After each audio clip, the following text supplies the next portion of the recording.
Welcome to the AI Research Roundup. I'm Alex. Today we're looking at a paper trending on X, published on October 23, 2025, about 3 days ago. The striking result is that simply switching between reverse and forward KL does not fix diversity collapse. Instead, a tiny change called mode-anchored reward augmentation raises both quality and diversity, with out-of-distribution reward improving from 1.317 to 1.451 and n-gram EAD from 0.497 to 0.543. The paper is titled, KL-Regularized Reinforcement Learning is Designed to Mode Collapse, and the implications for model training are quite significant.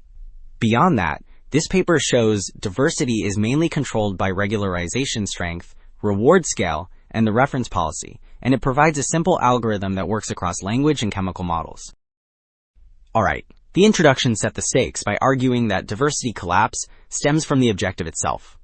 Figure 1 shows how the choice of approximation family drives the apparent behavior of KL. With a restrictive Gaussian, reverse KL looks mode-seeking, and forward KL looks mass-covering. With a flexible categorical, both procedures can match the multimodal target, which means the simple mode-seeking versus mass-covering story breaks down, and capacity matters.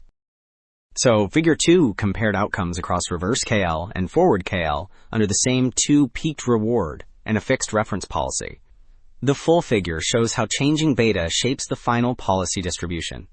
The reward panel indicated two high reward modes, and the reference policy panel only covered the first half of the space. The reverse KL row concentrated sharply at small beta and became more spread with larger beta. The forward KL row also yielded multimodal solutions, which demonstrates that both objectives can support diversity depending on regularization strength. So, the previous figure contrasted how beta shapes the distribution. Figure 5 shows the side-by-side outcome for vanilla reinforcement learning versus mode-anchored reward augmentation across reverse KL and forward KL at small and large beta.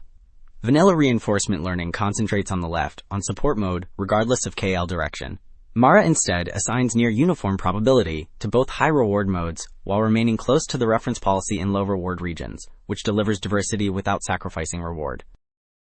Alright. The previous figure contrasted how mode-anchored reward augmentation shaped modes in toy landscapes.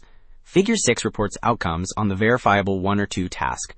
The top row tracks counts, diversity entropy, and reward overtraining, showing vanilla runs collapsed to one answer, while mode-anchored reward augmentation kept entropy near uniform and still reached high reward. The bottom row plots Pareto fronts under reverse KL and forward KL, where mode-anchored reward augmentation achieved similar reward, but clearly higher entropy across checkpoints. Well, the previous figure highlighted diversity on a verifiable task. Table 1 reports performance on creative question answering, and the results favor mode-anchored reward augmentation. Out-of-distribution reward rises to about 1.45 with reverse and 1.60 with forward, while in distribution reward stays near 15.4, close to the best baseline. N-grams EAD increases to around 0.54 and 0.57, and mean distinct climbs to roughly 4.14 and 4.62. Alright, 2 takeaways stand out. Switching between reverse and forward KL does not control diversity, because the real levers are regularization strength, reward scale, and the reference policy. And a tiny tweak, mode-anchored reward augmentation, directly shapes a multimodal target and boosts both quality and diversity. The implication is clear.